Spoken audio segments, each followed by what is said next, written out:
Did you know that inflammation is not always a bad thing? In fact, it's essential for healing. But when it becomes chronic, it can lead to serious health issues. We're going to be exploring the differences and how you can manage inflammation effectively right after this.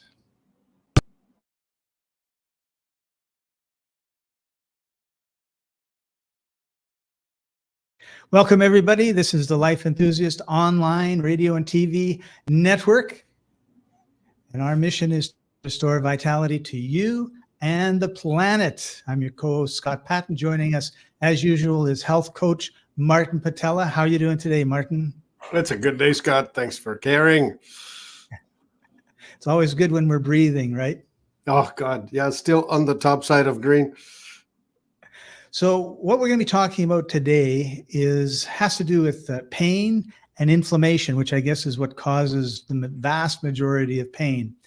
And we want to start off with your pain is not caused by deficiency of painkillers. This is one of the things you, Martin, say all the time, and I just love it. And at Life Enthusiast, we help you find the root cause of your troubles, not simply masking your symptoms.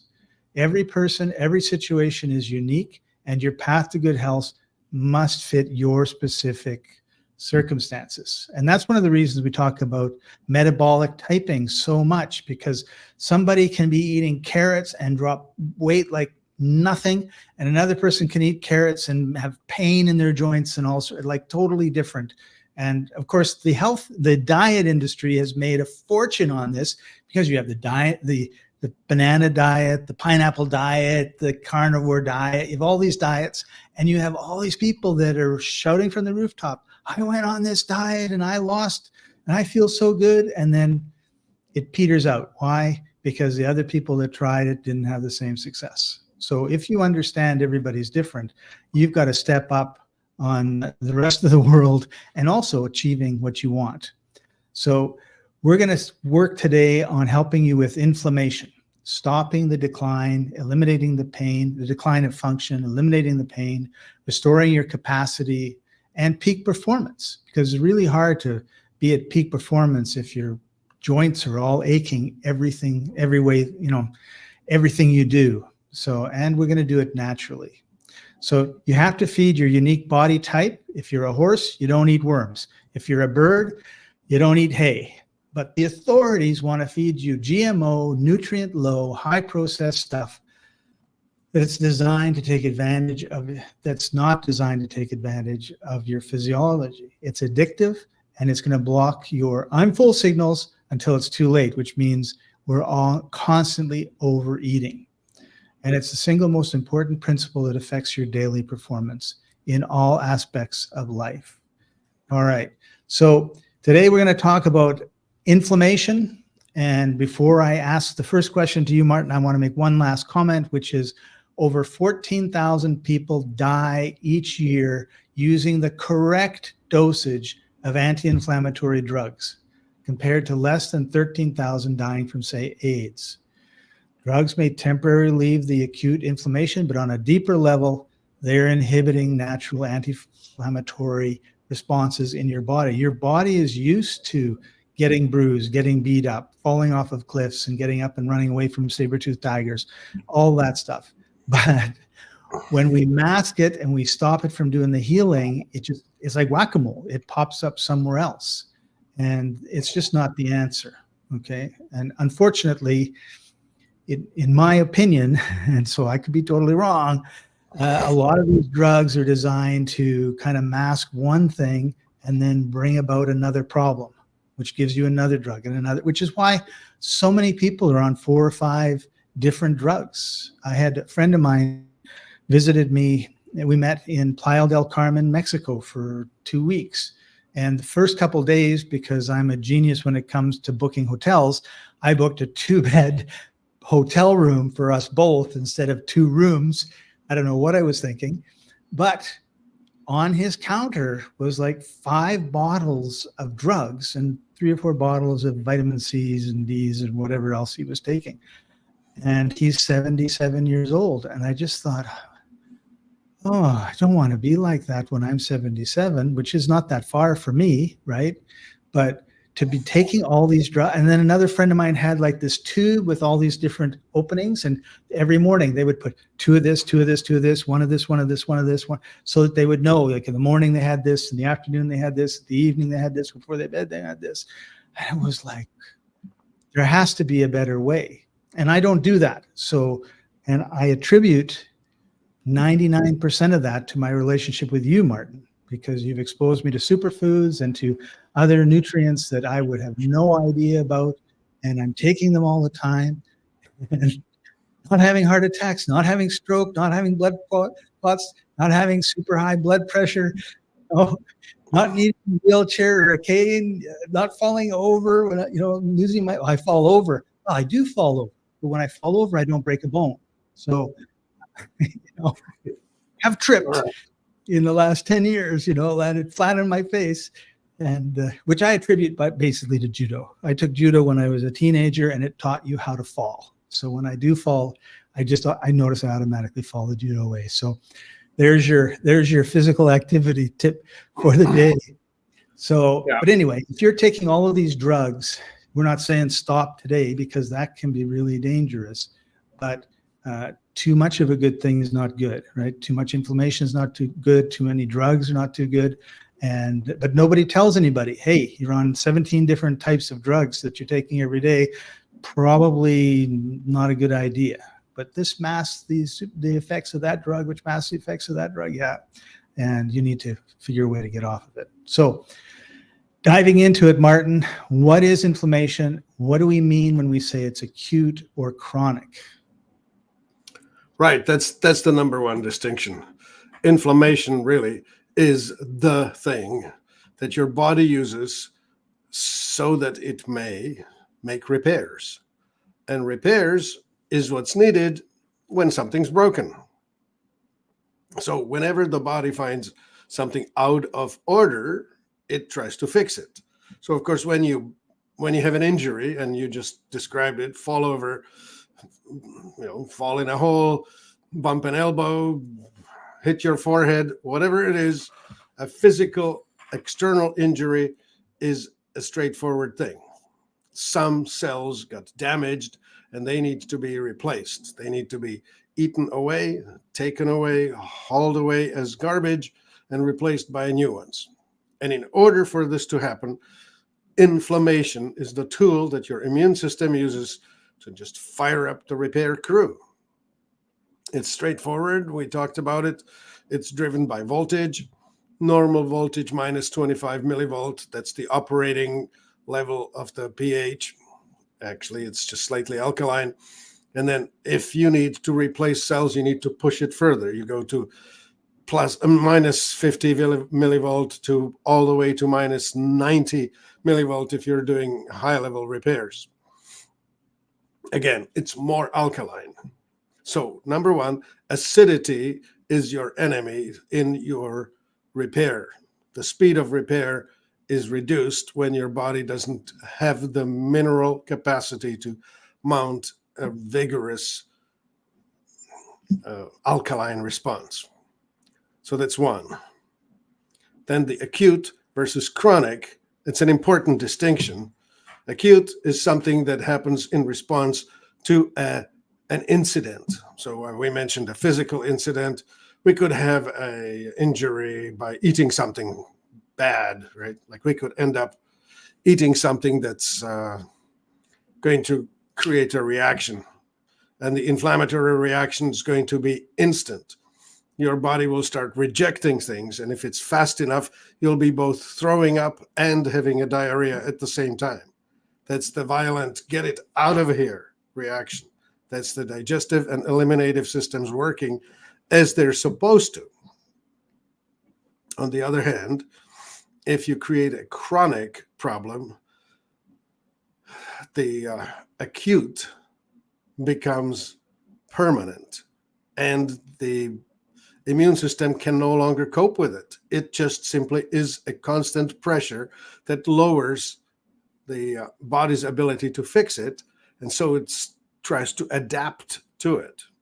And so the chronic inflammation typically is expressed as a headache, either a constant low-grade headache or occasional serious, like migraine type of response, or joint pain. Well, I should say it this way. There are 5 symptoms to inflammation: heat, swelling, redness, pain, and loss of function. So, of course, when it's external, you notice the redness and swelling. When it's internal, you will probably notice the swelling because your belly will swell up or your joints will swell up. That's part of it. The pain is there to remind you that you should try and immobilize this thing and not disturb it. Allow it to do the process of fixing. But the loss of function is what matters a lot.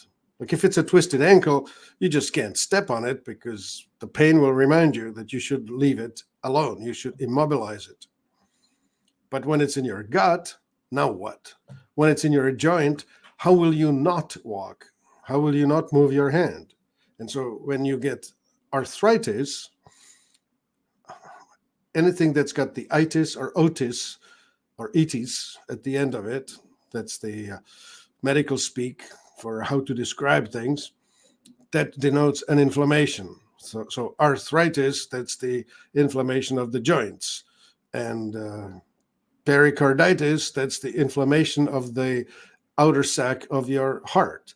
And myocarditis, that's the inflammation of the muscle of the heart itself. And diabetes is a inflammation of the pancreas and related stuff that goes with the glucose. Uveitis is the inflammation of the what? I don't remember what uveitis is. Probably an inflammation in the eyes. But anyway, there are names for it, and doctors in the mainstream tend to name it by the geography, where it is. Whereas we go after the cause of it. We ask, well, what's the cause of it? What do I care where in the body it is? What's causing it? And that's the important part. Yeah. Scott, do you want to butt in on that? Yeah, I was just thinking how convenient it is to give it a name that nobody understands, so that nobody is thinking, well, I have an inflammation of my joints, I have an inflammation of my muscles, my heart muscles, and so it's like, oh, here's a drug to fix, arthritis, but it's not really fixing the cause of the pains in my joints. This is an important point. They, the medical mainstream people, go after symptoms. They do not go after causes. When you go after the cause, you eliminate the symptom and you have fixed the person and you have lost a customer. Right. They don't want that. They want you to be always hurting and always taking the drug that's removing the symptom. But as soon as you stop the drug, the symptom is back. That's their modality. Right. Not good. Think it through. Understand what the business model is for the current pharmaceutical-based medicine. And I think, Martin, the other side of that issue is there is another side, right? It's like doctors aren't the only, like 400 or 500 years ago, doctors had nowhere near the power in society that they do now. We had actually, Scott, more recent. The Flexner report came only in 1912 or something like that. I wanted to give them a little more. Carnegie and Rockefeller hired this feller whose name was Flexner, and he wrote up a business plan for them, and the business plan was fantastic. What it did is they established it this way. Let's give away free money through foundations to universities, and only give it to the universities and to the chairs that support our business model, our way of doing things, which is patented drugs made from pharmaceutical or made from, what is it? Oil.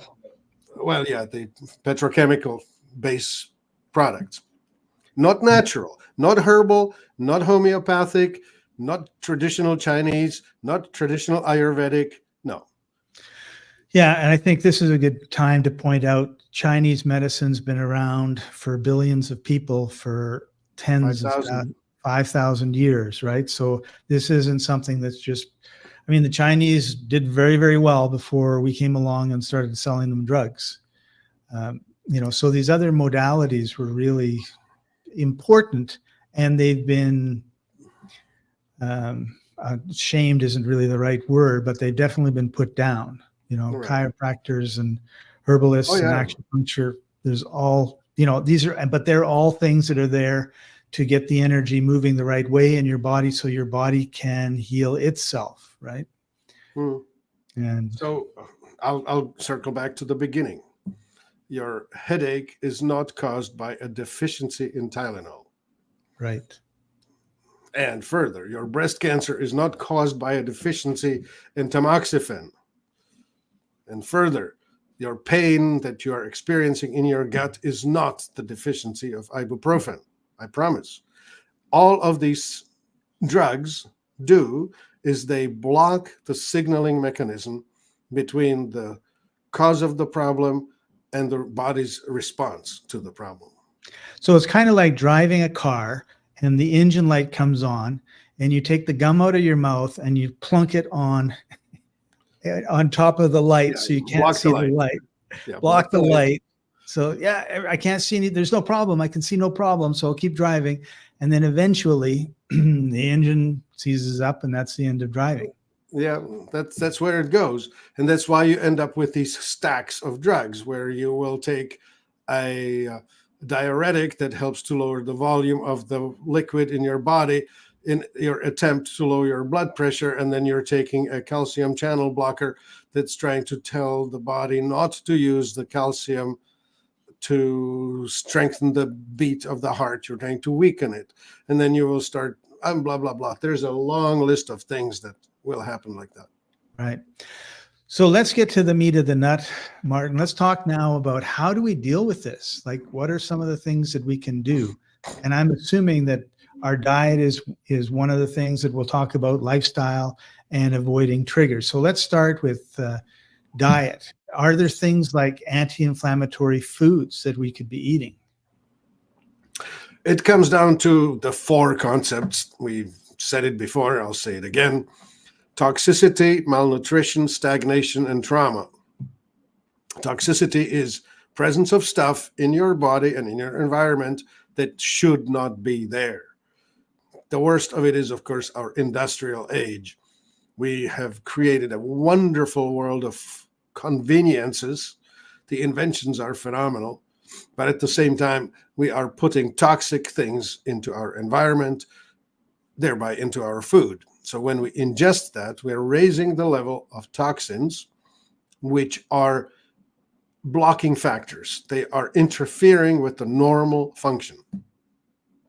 And the second part, malnutrition, that's the missing pieces. We are growing foods now in soils that have been overused. NPK, as in nitrogen, phosphorus, potassium, fertilizer, helps to grow things strong, fast, and good looking. However, they're hollow foods. They are calorie rich, but nutrient poor. And it's the nutrients that you need. The calories are secondary. We have never suffered from lack of calories unless we're in times of famine, and certainly not in an industrial society. That doesn't happen because there's no food. It may happen because there's a problem with distribution. But nutrient poor foods are the basis of our diets. All the refined foods, the white, awful things, white flour, white sugar, what are the other white things? Refined anything and everything. Grains, pure, refined rice, white rice, bad news. White potato, it's practically devoid of nutrients. It's loaded with starch, so it will keep you going energetically, but there is so little nutrition in it that if you stay on that diet, it will kill you. So that's the malnutrition part. Stagnation is where things don't move. Sedentary lifestyle is the antithesis to health. We have evolved to move. We're supposed to work under load. I am supposed to be able to go 5 miles to the creek, pick up water and carry it back. I'm supposed to go hunt an elk, find it somewhere 10 miles away from my home or wherever I stay, and haul it on my back to the tribe where they're waiting for me to bring it. So I'm supposed to be, and I should be, carrying heavy things and walking decent distances every day, possibly running. So that's the stagnation part. And of course, when we don't move, the fluids in our bodies don't move either. Blood is circulating, but the lymph is not moving if we are not moving. And the fourth one is trauma, which is the emotional injuries, especially those. And of course, the invisible stuff like the electromagnetic frequencies that we're surrounded by, and the inner stuff, the thoughts, the emotions, the whatever we use as the operating system running the show. Yeah, some really, really good points. I think that, so here we are, we kind of have mentioned this is what the problems are. Here's kind of what you need to do. You need to look at your diet, lifestyle, and triggers, your emotional traumas, that sort of thing. And then deciding what what a plan is to get you where you want to go, because nobody is going to stop drinking a 6-pack of Coke or a 6-pack of beer every day to only drinking water tomorrow. I mean, it's always going to be a process. You think you think, like, yeah, some people will do, well, most people will do what they've always done until they no longer can. Exactly. It's the, when will you get the message? When you get the nudge, where you get the bump, when you get the punch, when you hit the wall, or when the wall buries you. It's usually when the wall buries you. And we're here, you know, trying to prevent the wall from burying you. But I think so one of the things that I've been thinking about when you're talking about lifestyle, regular exercise, moving, I just finished looking after 2 older dogs on the coast of Panama, country in Central America. And I was there 10 days. And the dogs were a German Shepherd, and I don't know what the other one was, but they're good-sized dogs. And they had a reactive incident where one of the dogs, not the German Shepherd, bit the back of one of the neighbor's dogs and put a hole in his back. And I had the occasion of this poor dog. It's got a beautiful tan coat, and he's got a square on his back where they shaved everything, and then there's a little stitch, like it's like a pimple, a red pimple, right? Yeah, it's a 2-inch by 2-inch for this tiny little prick, right? That's right. And you know, so they basically, the agreement was they'd walked, one guy, the husband was walking the 2 dogs, and they sort of reacted, and he sort of fell over and lost control. So they were like 1 dog at a time. So they were apologetic to me. They said, you know, I'm sorry, like, you have to take them out 1 at a time, which means you're going to be doing twice as much dog walking as we had thought you would. And I said, no problem. And then they showed me the walk, and I got on Google Map, and it was 550 meters. Okay. So I've been wanting to walk like a mile or 2 a day. So basically 550 meters to the end of the walk, 500 back is 1,100 meters, 1,600 meters is a mile. I figured it out doing the 4, and they said 2 long walks, 2 short walks. But I said, I'm not doing that. I'm doing 4 long walks, right? Yes, sir. Because, you know, and I haven't walked more than, well, I'd say like 5 times in the last 6 months, I've walked 2 miles a day, sort of thing, right? Like not counting the regular wandering around that you do, but like a walk. So I'm doing 8,800 meters, which is well over 5 miles. Yes. And a day. And I'm happy, happy, happy, even though it's like oppressively hot and humid and I'm just drenched and everything else because I was getting my lifestyle. And I thought, that's a really good reason to get a dog, because you can say, you know what, I have to, because if I didn't have the dogs, I would have all sorts of reasons to sit at the pool, right? So it's like, no, you have to look at how, you can't just say, I'm going to walk. I mean, there's, 0.001%, the marathon runners or whatever that have that sort of amazing discipline, but that's not normal. No, and what's normal is I'm full of food. I don't have to worry about lions. I'm going to sit in the hammock, right? Yep. Put your feet up, watch the sunset. Watch the sunset, So we're just not really built for, aside from going to find the elk, doing a lot of that sort of exercise, right? Yeah. So if you have an animal that you have to walk, and a cat's not a good candidate, like a dog, then in the morning you take them for a walk, the afternoon you take them for a walk, the evening you take them for a walk. Now you've got 3 good walks. Sure. So you have to look I bet that dog owners in general will be healthier than they would have been if they were not. Right.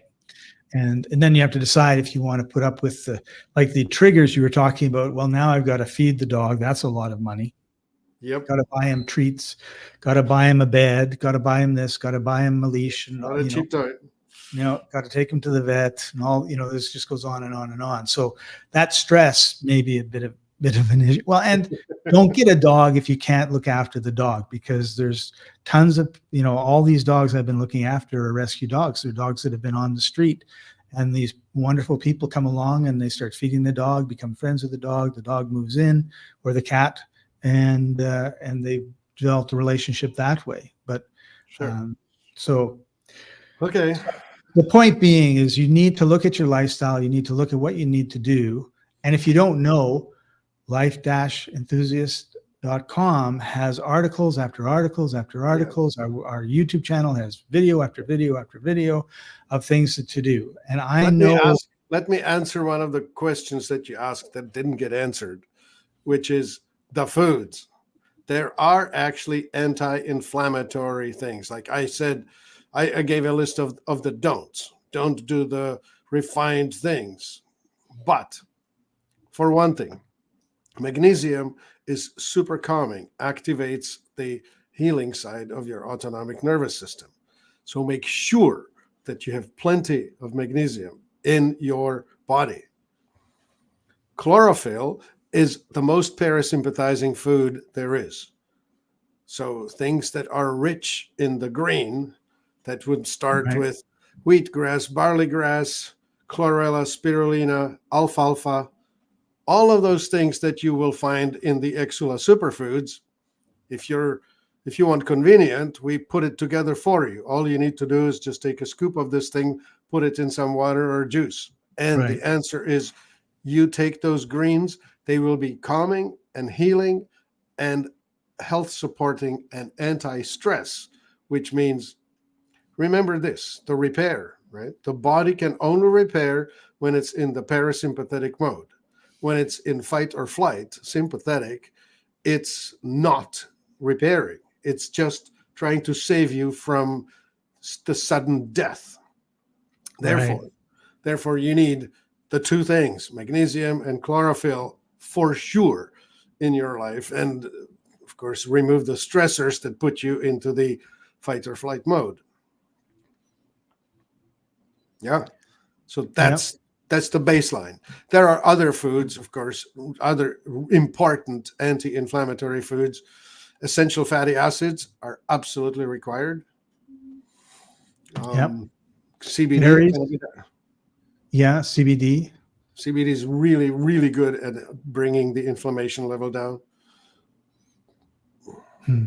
Mind you, just today I read that the regulation or law or whatever the heck it is that was up for the vote in the I don't know, Senate or House, I forget. Anyway, they snuck in some provision that would eliminate all foods that have any trace of THC, which is really difficult. Like you can't get stuff with 0 THC easily.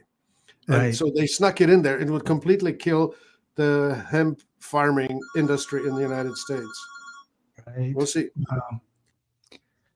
Yeah, it's just more proof that we're under attack when it comes to our health, because a lot of things that have been around for centuries that we know are beneficial for us to take into our bodies keep getting pushed away. I mean, like, how long has hemp and CBD oil been like blacklisted? 100 years, right? No, no, no. 1930s. 1930s. Oh, so Mhm. 90, Well, actually, 90. 40, yeah, 1890. No. Okay. I love well, you see, we do this in an office that is a real office. We sell products. Uh, we're a It's a real live thing. show, and I have only so many staff available. And when the calls somehow stack up, it's bang, bang, bang. There are only 3 lines. The fourth line just rings until it hits the voicemail. Yep.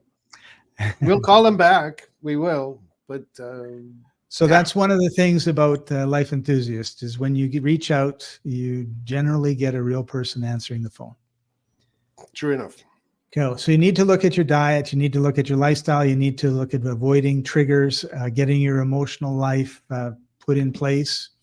And the last thing we wanted to talk about today was with the chronic, well, I think we talked about it. With the chronic inflammation, you need to look at some long-term lifestyle changes. You can't just say, oh, I'm going to walk a mile today and that'll be it. And Yeah. look at what you're taking for your medication, look at what you need to do to be able to heal yourself so you don't need the medication anymore. And then you brought up toxicity, malnutrition, stagnation, and trauma. And I think when it comes to chronic inflammation, we don't talk enough about trauma. And my ex-wife was very traumatized. She was anorexic, and she had fibromyalgia and fibromyalgia and mental issues and everything else. And you could see it if you watched her from when she was 11 to now when she's in her 60s. You could see that evolution because she would hold on to things so tight. Like, I remember she had stomach problems, and it was because she had contracted the muscles in her stomach area almost permanently. She never relaxed, right? And if you're not relaxing, how is like you said, if it's fight or flight, there's no repairing going on in the body. And then she would have more problems, and more problems. So the spiral down is stopped by looking at your environment. Like, what are you breathing? What are you drinking? What's toxic in your environment that you can get out of it? Make sure you're eating food that's nutrient rich and isn't just a shell that has been designed by chemists to fire off certain cones in your tongue to make you want to eat that and nothing else. yeah, seduce you into overeating. Yes, and then you've got the trauma, right? So very, very simple, very, very difficult to do. So we've covered a lot about the causes and management of inflammation. And if you're looking for, so basically we've covered it in what I would call a global perspective, right? Like we've also said at the beginning, everybody's an individual. So if everyone's an individual, we've covered it from a global perspective. What's the point? Well, the point is that you hopefully understand that Martin is a very, very smart guy with a lot of experience and understanding of these processes. And if you give him a call, he can help you with whatever your problems are. We saved this program for an after party. We are always willing to keep going if you are here asking questions. Like, I can only speak in generalities unless you come in and ask me a specific question. I can give you specifics. Yeah. But I can't give you 10 different sets of specifics. They'll be your specifics. Right.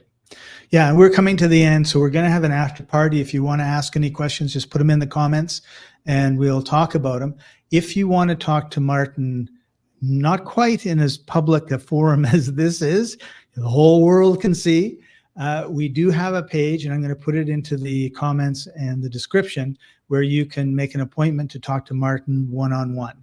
And that's one of the things that our goal in these shows is really for you to contact Martin, get to know him one-on-one, and have him help you with the problems.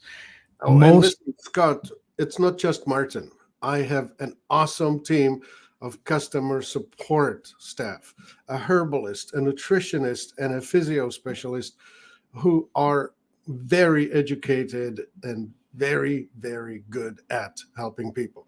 If you're wondering, just go to life-enthusiast.com, and on the bottom of the page, find references or testimonials or customer reviews. I don't know what the heck we call it. Anyway, thousands of messages left by people. Right. Cool. And the other thing we want to remind everybody is that the main social sites have done a lot of banning and a lot of censorship over the last 3 years. We're very cognizant of that. So we try not to say anything that will offend their sensibilities, the sensitive sensibilities. But we take the gloves off on Sundays on Telegram. And this is the link for the Telegram channel. And it's Sunday at noon Eastern, I believe. Yep, noon Eastern, 9 Pacific.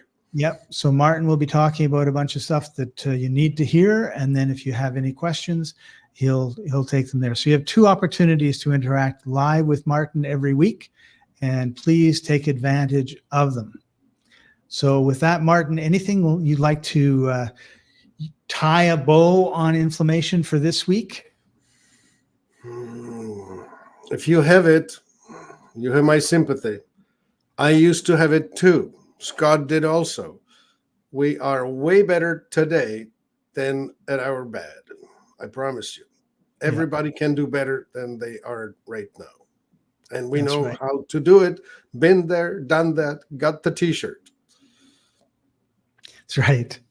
So next week, we're still going to be talking about inflammation. We're going to dive a little bit deeper into dietary factors of inflammation, because I'm sure there's things that you're eating that you think, well, this isn't necessarily inflammation. Maybe it is, but it wasn't described to me this way. But I worked for a guy when I was back in my grocery store days. I was his assistant manager, and he was a thin guy who was diagnosed as diabetic. So he goes, all right, I'm going to eat natural foods. So he is eating oranges like crazy. And he's wondering when he goes to see the doctor why everything is getting worse.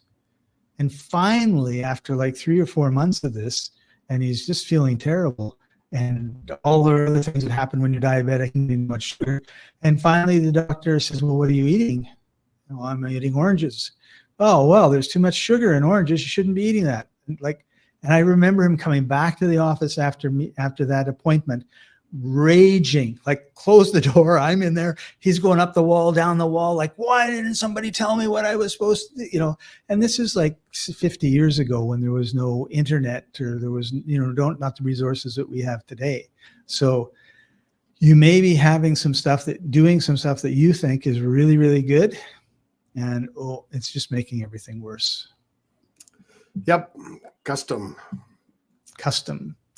All right. So thank you for joining us, everybody. We'll see you next week. If you want to hang on and join us in the after party, don't go away.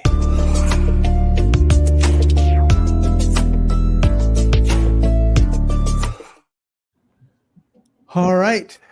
Well, we have some people watching. If you have any questions, put them in the comments. And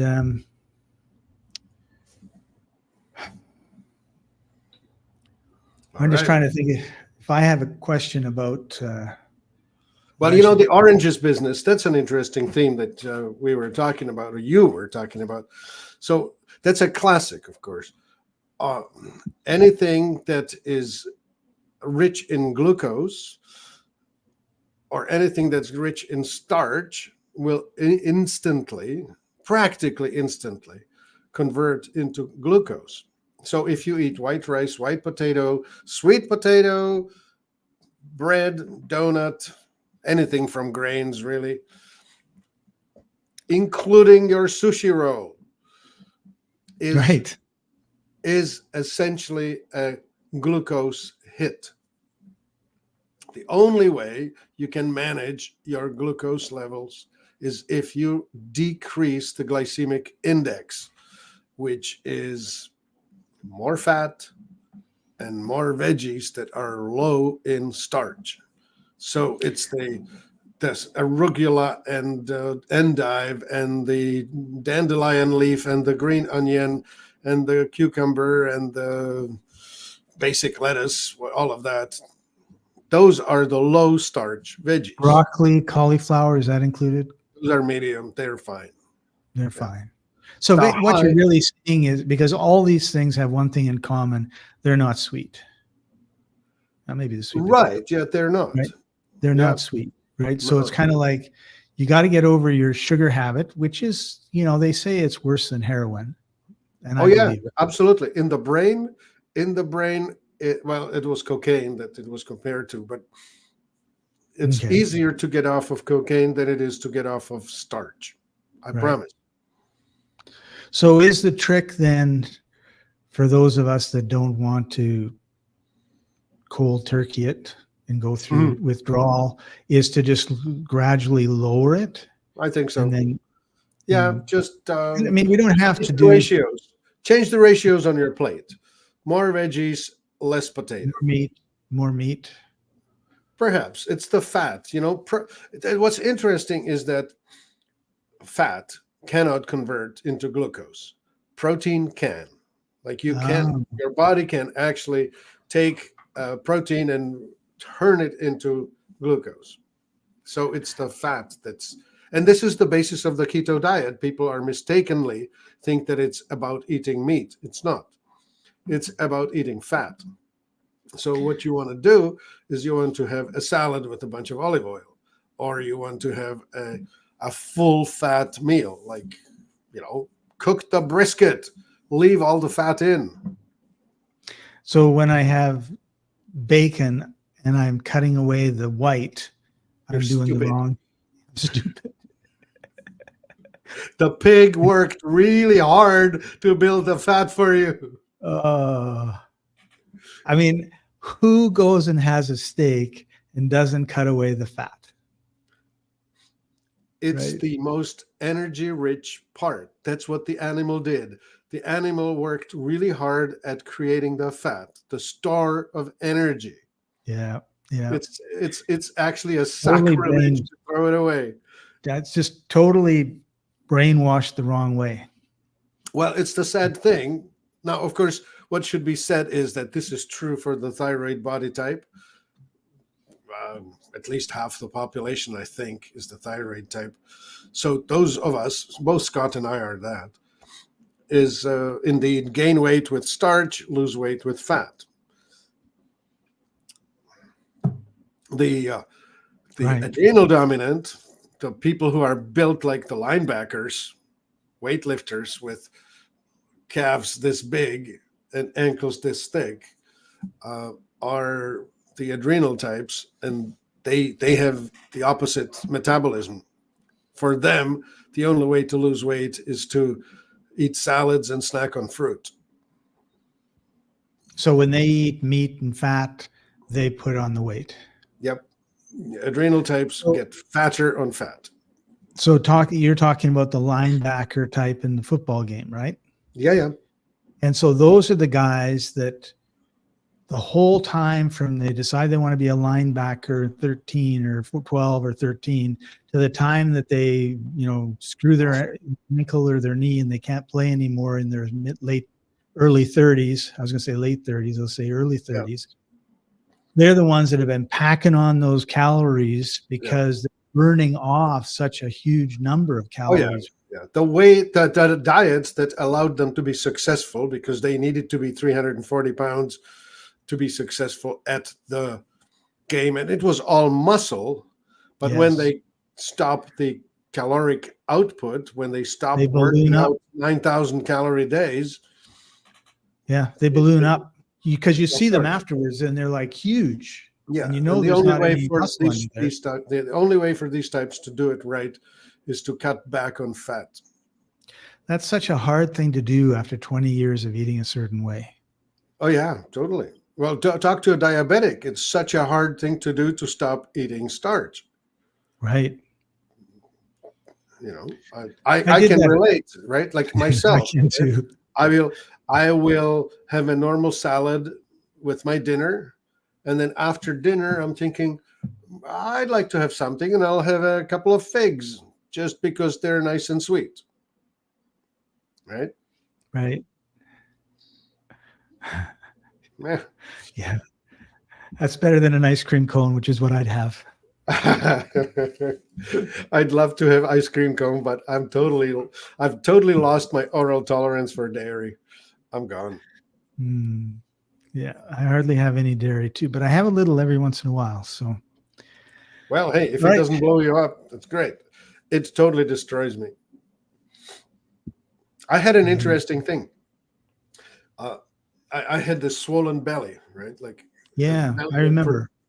protrudes out. Like I swallowed a watermelon. And my daughter said, "What do you think? What if you stop eating that organic yogurt that you're having with your breakfast? What will happen?" I stopped it, and it was like 4 days. It's as if somebody deflated a balloon. Yeah, that happens to me too. Look in the mirror, and I'm not going in on the tummy, but I'm pretty much straight. And then at the end of the day, I look in the mirror, and it's like you said, I swallowed a watermelon. Like, what happened? There was something I ate. Yep. It just blew me up. Yep. And that is the inflammation. That is the internal inflammation, because the remember, it was redness, heat, swelling. Yeah. It may not be painful, but there definitely will be loss of function. Right. Cool. All right. Well, nobody seems to have any questions. And thank you all for joining us. And we'll see you next week. Don't forget to head over to Life Enthusiast and give Martin a shout.